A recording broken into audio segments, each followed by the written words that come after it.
Ya habiendo visto en clases anteriores cantidad de movimiento, recordemos que cantidad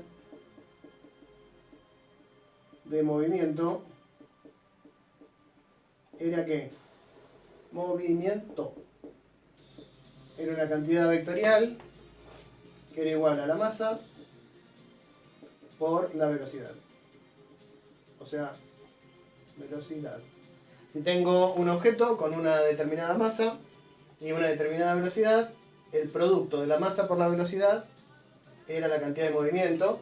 Después vimos en qué condiciones se conservaba la cantidad de movimiento y lo útil que era esto para estudiar fenómenos como choques, por ejemplo, donde a partir de las condiciones iniciales podíamos saber qué era lo que pasaba después. Entonces vimos cantidad de movimiento, vimos conservación de la cantidad de movimiento, cuándo se conservaba, vimos la tercera ley de Newton, que eran fuerzas internas y fuerzas externas. Y hoy lo que vamos a ver es una cantidad nueva que se llama impulso. Impulso. Cuando uno habla de impulso, generalmente en los libros aparece como el impulso de una fuerza o algo por el estilo, porque el impulso, que lo vamos a decir I, es igual a el producto entre una fuerza y el tiempo durante el cual esa fuerza actúa. También es una magnitud vectorial. ¿Ok? Por ejemplo, digámoslo así, si yo tengo un objeto, supongamos, apoyado sobre una superficie horizontal y aplico una fuerza durante una fuerza de, qué sé yo, 8 newtons, estoy escribiendo bastante mal. Supongamos que aplico una fuerza de 8 newtons durante 3 segundos. El impulso de esa fuerza aplicada durante ese tiempo es igual al producto de 3 segundos por 8 newtons. ¿Está bien? Podríamos poner un sistema de referencia para decir que es algo positivo, bueno, qué sé yo, podríamos poner que el sistema de referencia es así, x0y. Entonces, como es una magnitud vectorial, aclaramos que estamos en el eje x, entonces ya nos sacamos de encima el símbolo de vectorial y decimos que en el eje x el impulso es igual a 8 newtons por 3 segundos. ¿Está bien? Es algo sencillo, así como la cantidad de movimiento también era sencillo, era masa por velocidad. El impulso es fuerza por el tiempo que actúa esa fuerza. Recordemos que delta mayúscula significaba cambio, ¿no? Entonces, o en el caso del tiempo, el intervalo. Entonces, 8 por 3, 24, ¿no? A ver, ¿esto cómo queda? 8 por 3, 24. Y Newton era kilogramo por metro sobre segundo al cuadrado.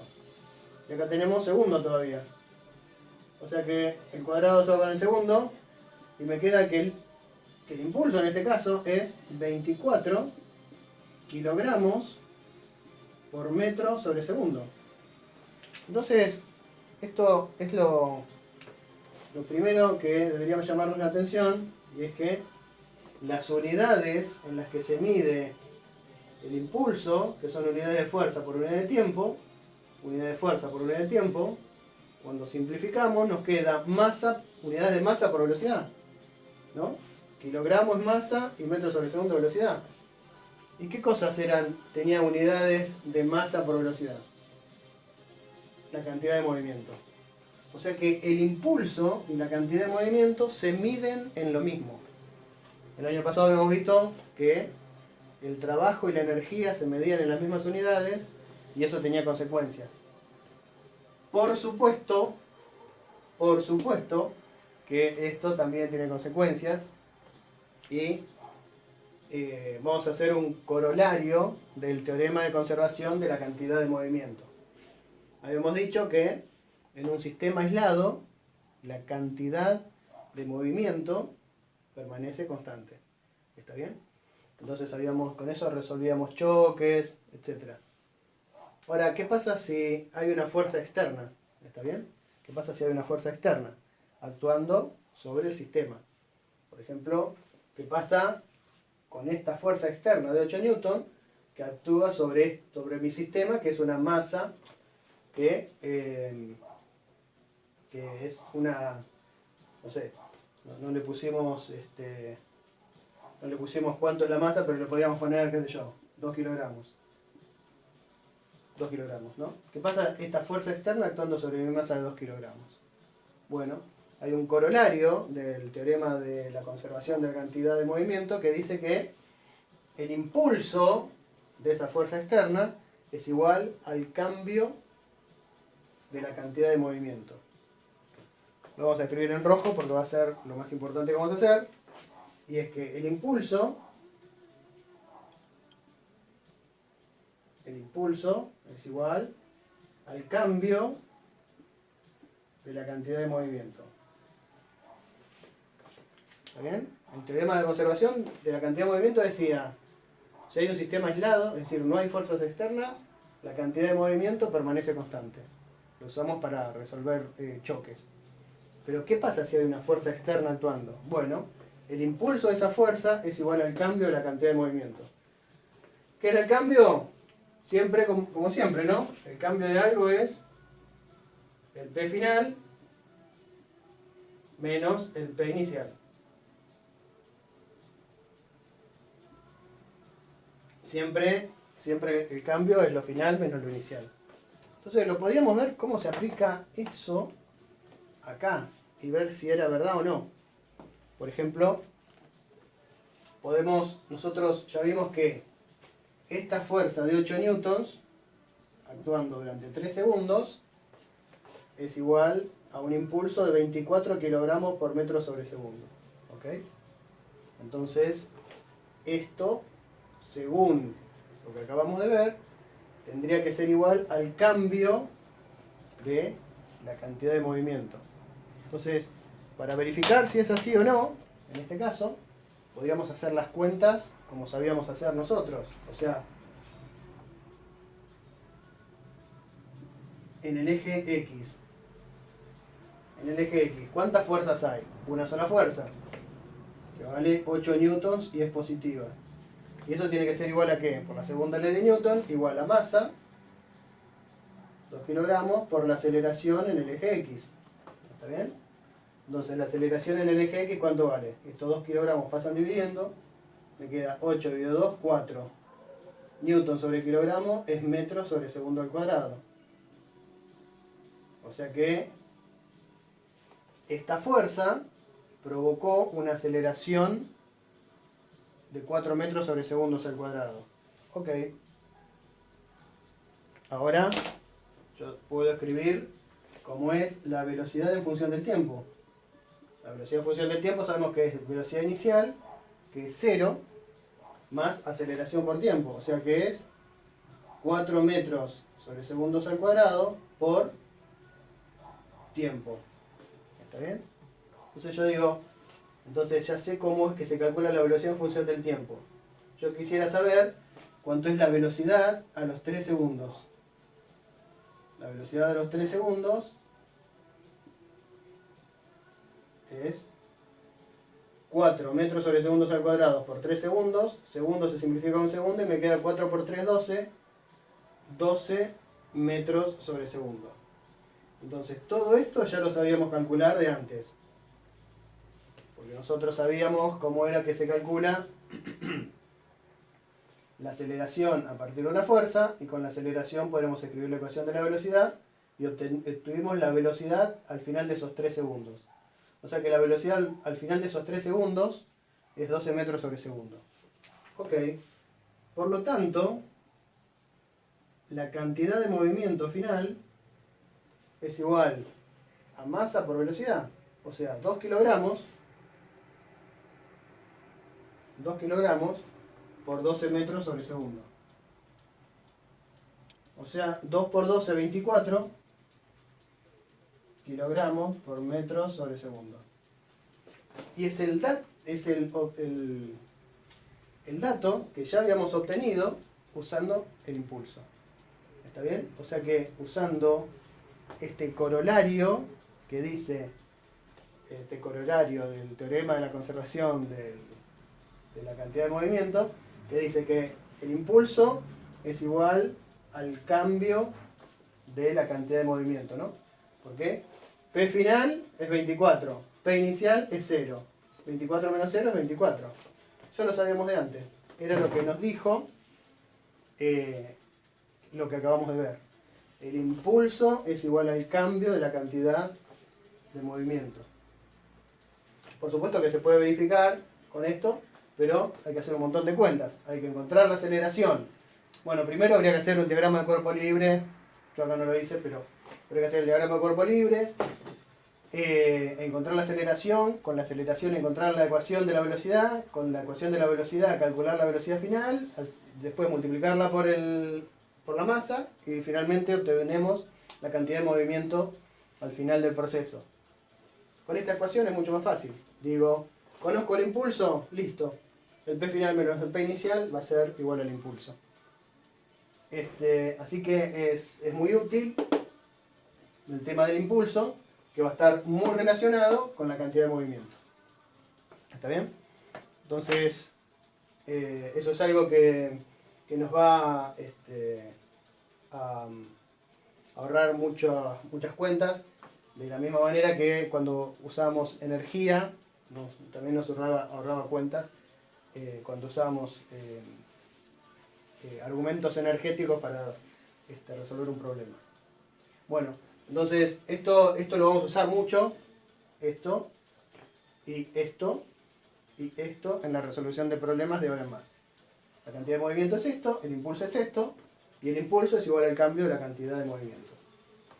Una cosa más que quería decir, que estuvimos viendo la vez pasada, y es que habíamos definido lo que era un choque elástico, que era un choque, casi nunca sucede en los choques elásticos, porque en los choques elásticos es el caso ese casi irreal, en el donde se conserva la energía cinética antes y después del choque, se conserva la energía general.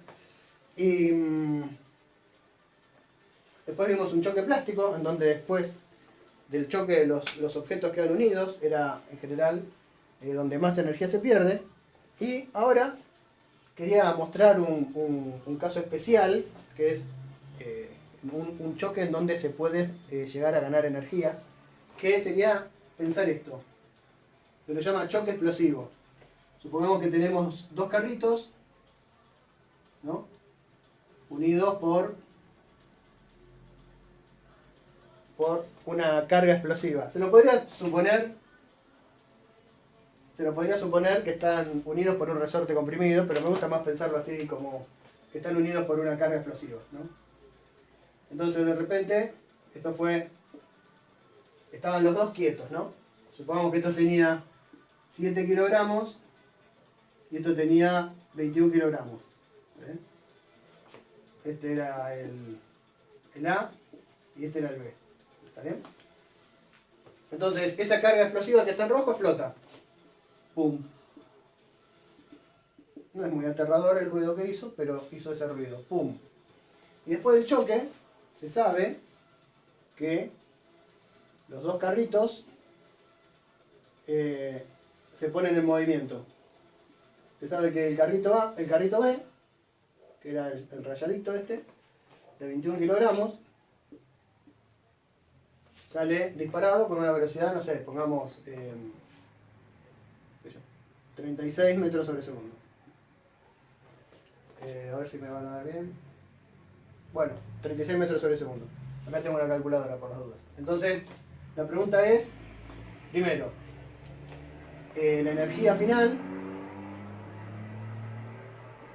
Primero, la velocidad final del A. Eso que no lo sé. La velocidad final del A. Y la energía final del sistema. ¿Está bien? Para empezar, tendremos que decir, los dos objetos están sobre el piso. O sea que no hay energía potencial gravitatoria, porque nosotros suponemos que la energía potencial la medimos a partir del suelo, y a nivel del suelo la altura es 0, o sea que la energía potencial gravitatoria es 0. Segundo, están quietos, o sea que la energía cinética es cero y no hay ningún resorte por ningún lado, así que la energía inicial es cero. Uy, le pegué a la mesa y me parece que corrí el celular. No, está bien. La energía inicial es cero. La energía inicial es cero.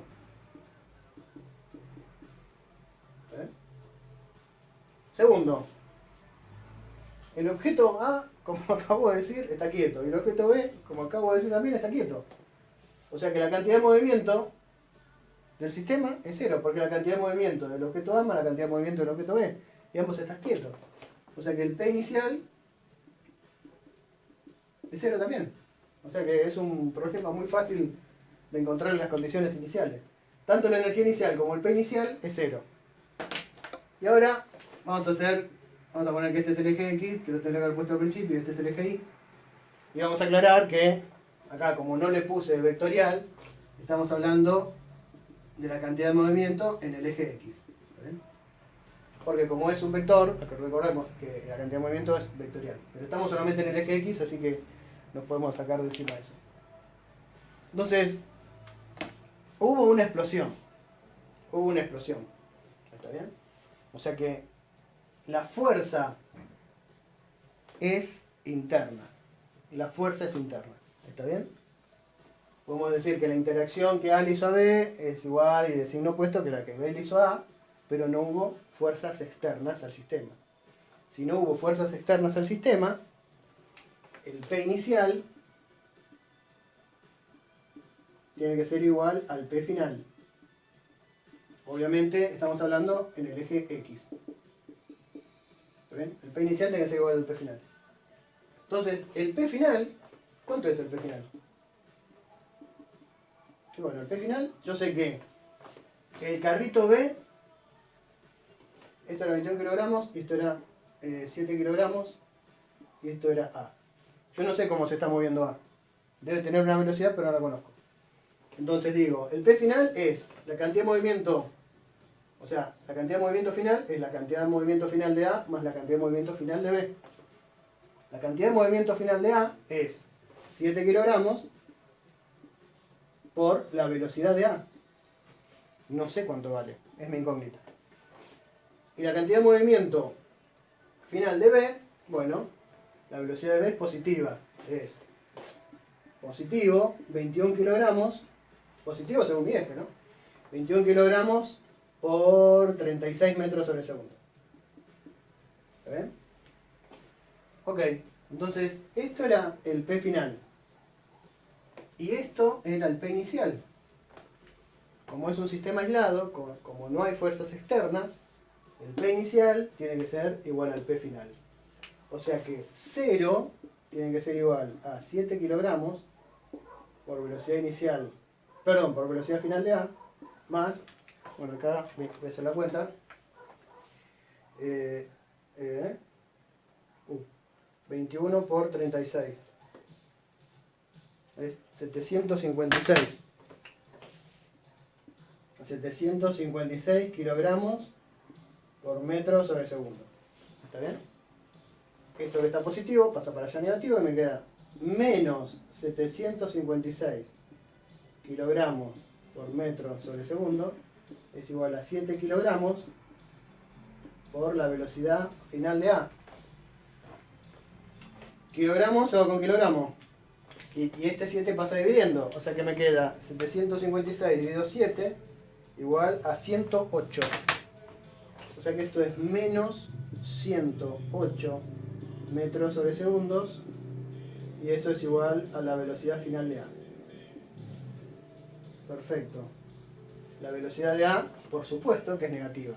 ¿Está bien?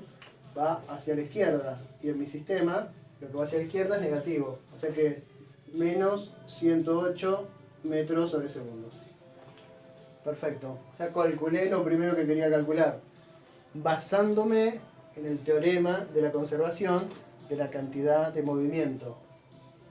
En este sistema no hay fuerzas externas, por lo tanto, el P inicial tiene que ser igual al P final. Bien. Ahora, la energía va a cambiar. ¿Por qué? Porque hubo trabajo de fuerzas no conservativas. esas fuerzas que hubo en la explosión eran internas, pero eran no conservativas. Entonces seguro que hicieron cambiar la energía. En este caso seguro que hicieron aumentar la energía, ¿no? Por eso por eso decimos que en el choque explosivo aumenta la energía. Entonces, ¿cuál es la energía final? Bueno, es la energía, siguen sobre el piso, ¿no? O sea que no hay energía gravitatoria, potencia gravitatoria, no hay energía elástica, pero va a haber energía cinética. Entonces la energía final es la energía cinética de A más la energía cinética de B. Recordemos que la energía cinética siempre es positiva, ¿no? Porque es un medio de la masa por la velocidad al cuadrado. La masa siempre es positiva, la velocidad al cuadrado siempre es positiva, así que todo es positivo. O sea que me queda un medio de 7 kilogramos por menos 108 metros sobre segundos, todo al cuadrado. Un medio de 7 kilogramos por menos 108 metros sobre segundos al cuadrado. Más un medio de 21 kilogramos por 36 metros sobre segundos, todo al cuadrado. Kilogramo por metro al cuadrado sobre segundo al cuadrado es newton por metro, o sea, joule. Entonces esto es, bueno, un número bastante horrible, busqué. La verdad que no lo busqué, por eso medio horrible. 108 al cuadrado es esto por 3.5 es 40.824. 40.824 joules. Y acá tengo 36 al cuadrado, 1296 por 21 igual dividido 2, 13.608.